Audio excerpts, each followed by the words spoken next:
So maybe a first question would be, give us a state of just your tribes. Madison has just been designated in December, Truax Field, as the home of F35A. Doctor, can you start? Give us an overview.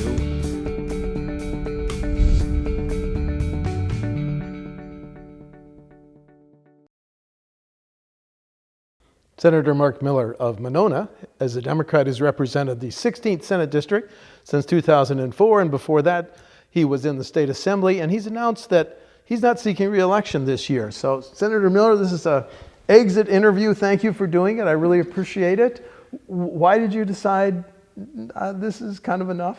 Well, Steve, as I just learned a few moments ago, you also are retiring. Well, that'll be at the end of the year. And you've been around for a long, long time, as have I. You know, I will have served 22 years in the state legislature, and before that I served 30 years in the Wisconsin Air National Guard. That's a total of 55 years of public service. It's a long time. And as you know when it's time to retire. You know, I'm 77 years old. I'm experiencing some of the frailties of old age, which limits my creativity and enthusiasm that I feel is necessary to do a good job as representing the people. Mm-hmm. And I still would like to do a few things that I've postponed all these years that, I still have some vigor left in my body to do it. I understand. You and I are meeting in very interesting times. We are socially distanced. We could not do this in the office because we couldn't maintain social distance. What is it like being a senator in this COVID pandemic time, sir? Well, as you know, the COVID restrictions emerged in February, and the statewide restrictions happened in March. Our office immediately went to working from home exclusively, which works out pretty well for our legislative office, actually. We meet every day, every morning. We have a staff meeting, review the telephone calls and emails that we receive, determine how we can help those constituents, assist them, respond to them in an appropriate way. And with the benefit of the internet and emails, and we've been able to do a good job of that, being very responsive. A lot of the things that we've had to deal with, of course, are the consequences of unemployment as a result of the pandemic. Unemployment insurance being at the very top of that list. There's been a number of limitations that were imposed over the last 10 years on being eligible for unemployment insurance. And there's a lot of people who are applying for the first time. If you make a mistake, it just really slows down the process, and some people have waited for months. So the heartbreak of some of these folks who are just barely hanging on, in some cases not hanging on. You know, they are being evicted from their homes, they are having their cars sold or repossessed. They're worried about how their kids are going to go to school, what's going to happen. There's just all kinds of challenges for the general population, and our offices hear about that. And we try to do the best we can, but it's challenging. We had a virtual session. Right. We had one virtual session. But there wasn't a whole lot of debate. Well, and that was, I think, that concerned me, and we have raised concerns. Senator Bewley, the majority leader, and I, as the caucus leaders, raised our concerns with the leadership, saying that this was not an acceptable way to run a virtual debate. People who wanted to be recognized were ignored, and that needs to change. I've talked with the Legislative Technology Services Bureau, can those changes be made that need to provide that transparency, and say yes they can, but they would like to have a bipartisan go-ahead, saying that we both agree that these changes are appropriate for a transparency like you would normally have when you have a normal legislative session on the floor. With all the give and take and all the debate and everything, the personal interaction is what this Capitol has run on, right. And there's very little of it now when all of it is done online. It seems to me that the Republican leaders have decided we're not going to have a budget repair bill until after the election. Yeah. So if we're still under the same health restrictions for the pandemic reasons, then you may your last session, your last day as a state senator voting on bills may be online on a budget repair bill. Do you hope that there's more give and take, more dialogue if there is that online session on a budget fix-up bill? I hope so. We've made those recommendations and hope they will be acted on. I think the Senate President could do it on his sole authority. A lot of these shortcomings were not anticipated when the program was put together. It was put together in a hurry. It was not anticipated how it would actually work in real life. But they need to be done in order to have a virtual session that closely approximate what you would have if you were in person.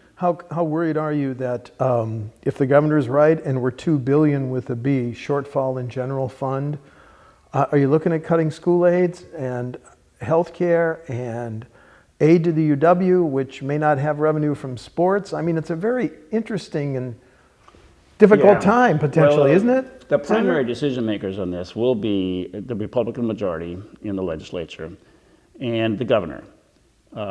And I don't think we will have a budget repair bill unless we need one in order to respond to additional federal legislation. And if that legislation requires action by the legislature, or if it is deemed that we need to do something to be able to appropriately handle whatever might come from the federal government, then we'll have a session that will not only deal with that, but perhaps deal with the budget as well. What are your thoughts on Governor Evers never really got a honeymoon from the Republican leaders, and he's had a pretty difficult 18-20 months. Senator Fitzgerald at the Republican convention said he was a reluctant candidate and not up to the job. What's your assessment of Governor Evers? Oh, that's not true at all. I mean, I think he, coming from a lifetime of service in the education community, is that he was very distressed at the fact that our schools were declining and eroding under the former governor's leadership and the Republican leadership. Continued cutting to faculty and staff and educational programs, both at the university as well as the K-12 level, and shifting more and more public dollars to private schools. Really was a guiding principle that I think guided him to run for office. I don't think he was reluctant at all. I think he felt passionate about the importance of education in the state of Wisconsin. Can he establish some rapport with Republican leaders given the unfortunate phone call incident and things like that? That seems to have them not dealing very honestly or cordially right now. They weren't before. Okay, fair enough. Legacy. What would you like to describe as your legacy? Well, I would like to describe my legacy having championed environmental protection in the state of Wisconsin. It was not the primary reason that I ran. The primary reason I ran was when I was a small business employer. I was very troubled by the fact that my employees' health insurance was dependent on how successful our company had been. And I was in real estate, and that fluctuated dramatically, if you can remember, back in the 70s and 80s.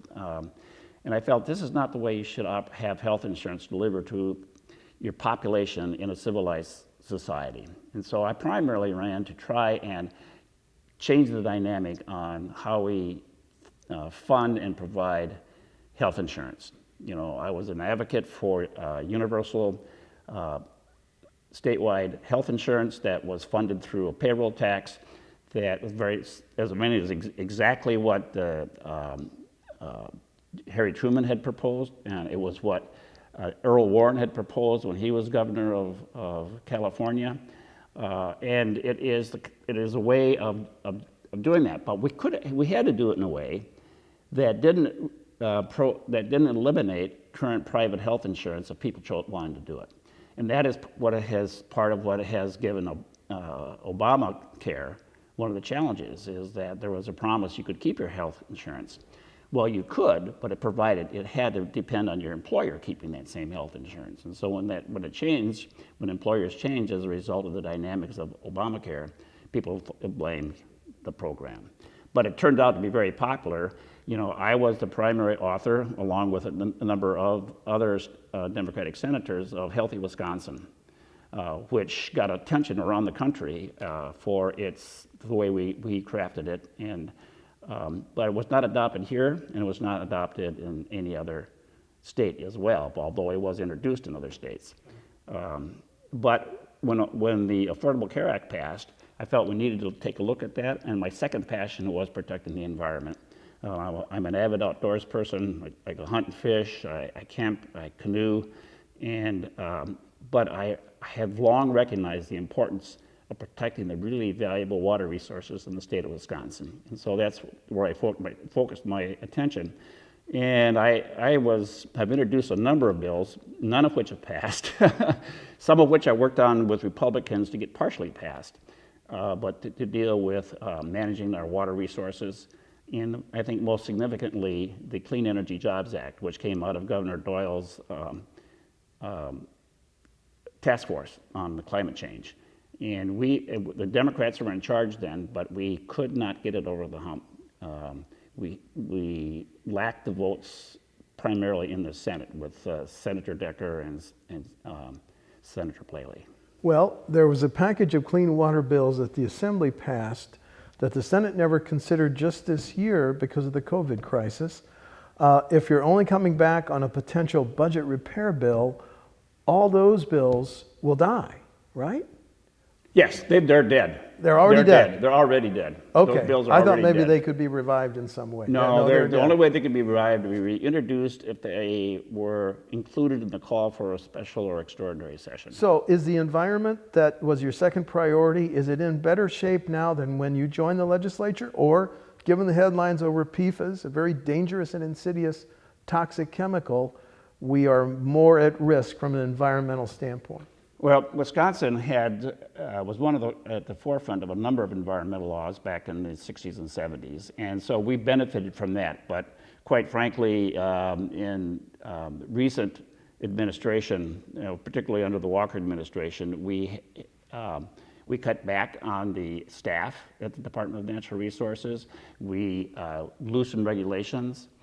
But there are some things that were done that are very significant. One of them is the standards for particulate pollution in water, a federal standard that we have adopted, and that has resulted in some parts of the state working cooperatively across government and business and the PSC to get a reduction in pollution on a watershed basis, which I think is really something that needs to be done. We can only really manage the surface water resources if we do it on a watershed basis. So, Wisconsin environment is in better shape the 22 years that you've been in the Capitol?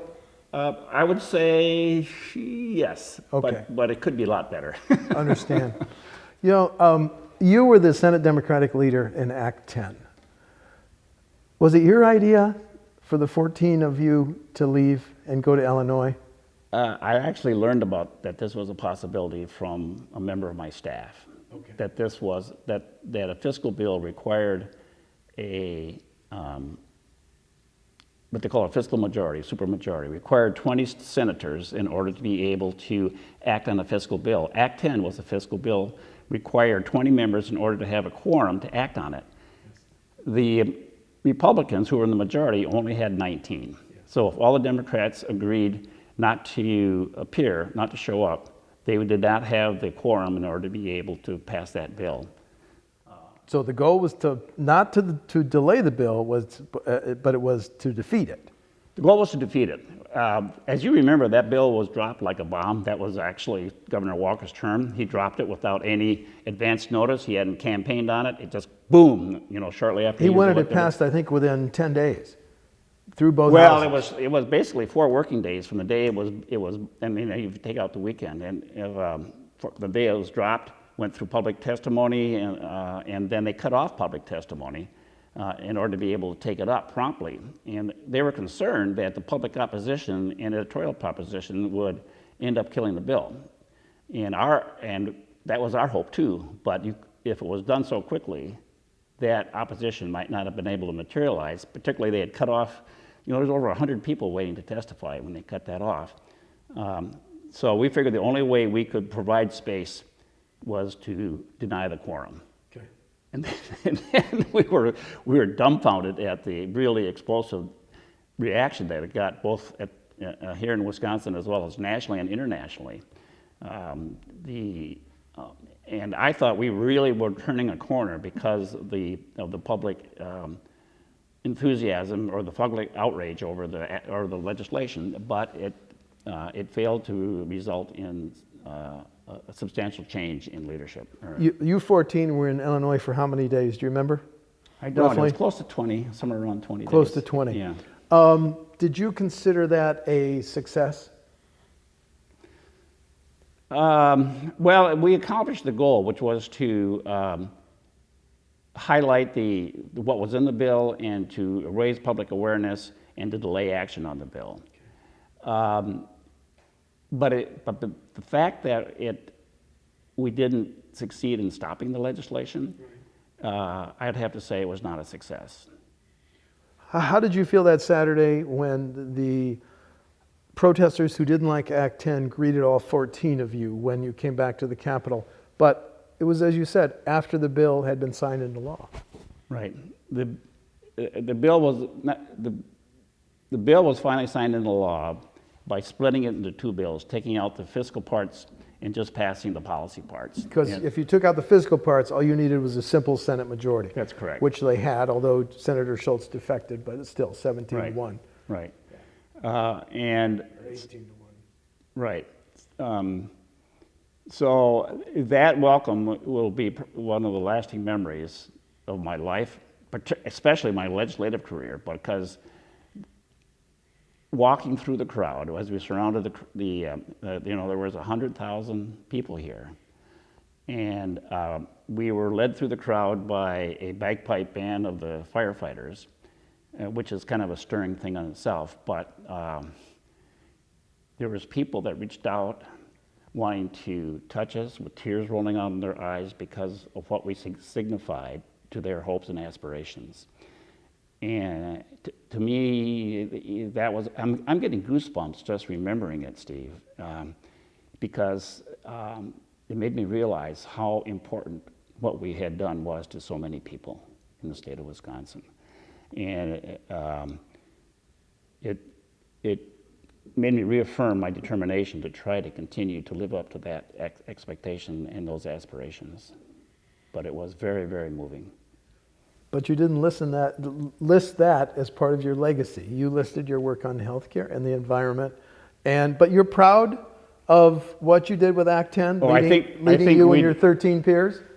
That is a tactic that should only be used in the most dire circumstances. Didn't Senator Cullen then introduce a constitutional amendment forbidding it?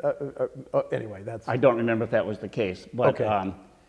It should only be used in the very rare circumstances. It should not be part of our normal tools, but it is a tool that has been in place for centuries in terms of a parliamentary body. And I think you just said you would do it again, correct?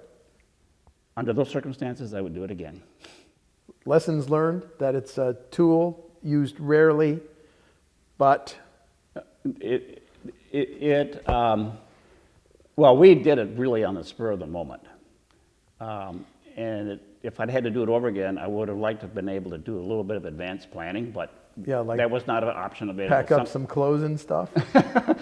And the Senate chief clerk was sent to your house with police officers from the Capitol Police. That's right, he was. I saw that on television.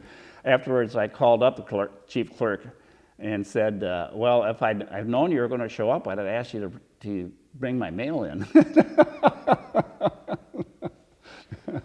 Okay, so you were really touched by the greeting that Saturday. Absolutely. Yeah. Okay. How has the legislature as an institution, a third part of state government, changed since you joined it? Well, you were elected in '98 well, for the Assembly. You observed this, Steve, is that what's changed is the demand for partisan adherence to the partisan agenda and ideological purity. There are interest groups who, on both the left and the right, who demand absolute fealty to their particular agenda, and who will undermine, or who do not appreciate that this is a body that requires compromise in order to be able to move forward, particularly in a body that is in a state that is as evenly divided on a partisan basis as we are. Our history has been seldom have we had one party in control, except for very brief periods of time. Look at the example of Ron Johnson and Tammy Baldwin. Right. Polar opposites. Excuse Right. me, I interrupted That's you. exactly right. And but since the 2011 redistricting, that's not been the case. We have had 10 straight years of Republican control, and even though we've had more people voting in some of those elections, more people voting for Democratic candidates, more votes being cast for Democratic candidates than for Republican candidates, but it's not been reflected in the legislature. So the partisan gerrymandering of legislative districts has, I think, really changed the dynamic a lot, because there's no longer a sense of sort of fair play, of serving democracy. You know, when I was first elected to the Senate or to the legislature, there were a number of Republicans with which I could collaborate on a number of issues, depending on what their interests were and what my interests were. Senator Ellis and Senator Schultz were among those that they would not have tolerated the abuse of the democratic principles that involved in the kind of partisan gerrymandering that has occurred. They basically believe that there should be a fair playing field where you compete on the basis of ideas and organization, and not on the basis of sort of tricking the system into benefit your party. When people lose confidence that their votes will make a difference, they end up in despair of the political system or the economic system if they feel they don't have a chance to make a change. Over your 22 years, you've watched the evolution of social media. What effect has it had on the legislative process and the election process? There's been both good and bad. It's certainly improved the ability of public officials to communicate with their constituencies, but it has also fostered the anonymous attacks on public officials, on fellow constituencies. I no longer read any of the comments after press articles because they're just too foul. They're not the things I want to think about when I think about our state, our Wisconsin, our citizens. I prefer the kind of dialogue that occurs where you actually know who you're talking to and where you have some degree of civility in that discussion and respect for the person that you're talking with. One of the things I really regret is that there has been more and more space created between legislators of the two different parties. We don't get together for a baseball game, we don't get together for picnics, we don't get together to celebrate various occasions together. There's no social contact. It's all in the business. So if I had anything to say about what new legislators should do, it would be to just go out of your way to try and create a trusted relationship with other legislators on both sides of the issue. Do not let the way that we are currently organized that leads to the isolation between colleagues. I mean, we should be colleagues. You know, we should be able to understand and treat each other as decent as human beings. We should be able to understand that we all represent our constituencies and that we are not evil. We're not, that we at the core of us, most of us who have been elected, are not evil. We just differ. Isn't another big change that you've seen the growth of big money and third-party groups? Yeah. I don't know how much you spent on your first assembly election, but it must have been only a fraction, right? A fraction of what your 2016 reelection cost, right? Well, I didn't have an opponent in 2016. Okay, excuse me, but and in my district, after gerrymandering was heavily Democratic. Yes, but so no Republicans ever showed. But I remember what Senator Urfenbach said once: with third-party groups, I, as a candidate, lose control of my ability to run a campaign because I don't know what's out there, either from a third-party group supporting me or attacking me. That's right, and that's why Senator Urfenbach and I have both been really strong advocates for transparency on who's contributing money and to whom and where it's coming from. Okay. Just a couple more questions. What's your advice to your successor in terms of? I knew you were going to ask that question, so I have been giving that some thought, and I Yes. wrote them down, Steve. Okay. I wrote them down here. Excellent. I said, one thing is remember that your family comes first, and that your family has to sacrifice a lot in order for you to be successful in this political world. I mean, they have to put up with you not being home at nights. They have to being up with you, being attacked in the public, sometimes very viciously. They have to put up with sometimes being afraid of an attack on their own safety. They have to be concerned about their children in the classroom sometimes, because the kind of splits that we have will sometimes happen. So your family has to come first. Make sure that you're dealing with them, and that they get a piece of your time and a piece of your affection. You know, that would be my main thing, is keeps life balance in place. And the other one would be something that I just talked about is to devote yourself to building a trust relationship with other members on both sides of the political aisle. If you know what has motivated them to run, if you have an appreciation for their background and experience, and their motivation, you might find that's very similar to yours. And that commonality of experience, maybe you were both in the military, you know, maybe you were both school teachers, maybe both you were outdoors people, you know. Make the effort to try and find out who your colleagues are on a personal basis, and establish that trust relationship. And I think it's particularly important for new legislators, because your classmates, your other new legislators, have not been contaminated yet by the environment that has been prevalent here. They, like you, are new people. They're learning the ropes.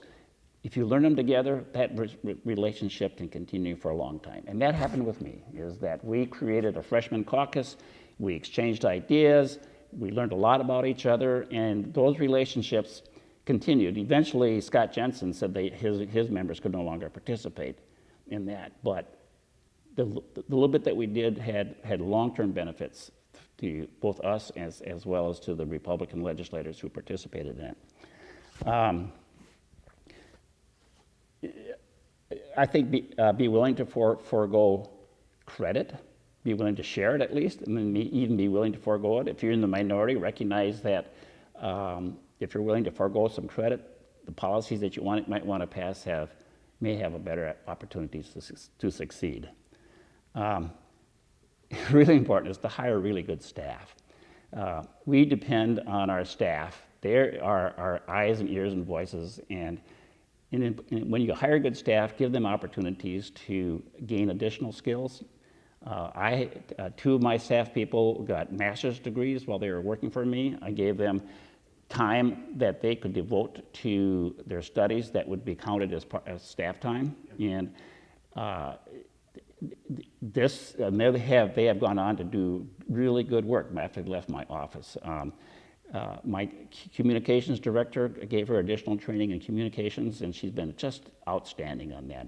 And so these are the kinds of things that I would encourage. And along with that is never stop learning. Attend national conferences. Encourage your staff to attend national conferences. Get to know the truly outstanding legislative support agency staff who are incredibly good, have seen a lot of this before, and can be a tremendous resource to being successful. And you know, having and treating them with the kind of respect that their talents demand can go a long way. I get to know the press, the Capitol Press Corps. Capitol Press Corps, which is no so longer they know, here. so that they're comfortable in contacting your office. Respond to them, you know, when they call and ask for your input. This should have been at the beginning, but it says put the interests of the people above the party or special interests. We sometimes get so inundated with party interests or special interests that we forget that we're here to serve the people. Recommend becoming a specialist in a policy area. A tactical thing is at the start of each session, write down your goals for that session, and then design a plan to accomplish those goals, and periodically review that to see how you're doing. You're giving a seminar. Some people would charge a lot of money Well, for this seminar. that's the problem is I wrote these down, Steve. No, I appreciate that. I couldn't remember all of them. One final question. You and I were saddened when the June protest tore down the statues because we worked here decades. When the president says that those protesters in Portland and even Madison and some of our larger cities are anarchists and terrorists, how do you respond? I don't know how you respond to our current president. He has done so much to divide our country. Usually you look to the president to be a uniter, to call us to our better angels. This president has done just the opposite, and it's reflected in the broken policy we have with respect to the pandemic response. It's been represented in the way that he's chosen to create conflict violent conflict where violent conflict had not been before. It is a political ploy. It is so contrary to good leadership that I cannot wait for this election so that we can move on to something more constructive. We need it as a country. We need that as a country. We cannot continue to have this kind of feeding the beast with respect to dividing our country into evil and good, the way that has been done. Senator Mark Miller, Democrat, representative of the 16th Senate District since 2004. Thank you for a very thoughtful interview, and good luck in retirement. Well, Steve, same to you. Thank you, sir. Thank you. This program is a production of WisconsinEye, an independent, nonpartisan, nonprofit media network with a mission to inform, educate, and engage the citizens of Wisconsin. WisconsinEye is the nation's first and only independently funded state civics broadcast network, providing gavel-to-gavel access to government proceedings and events at the state capitol.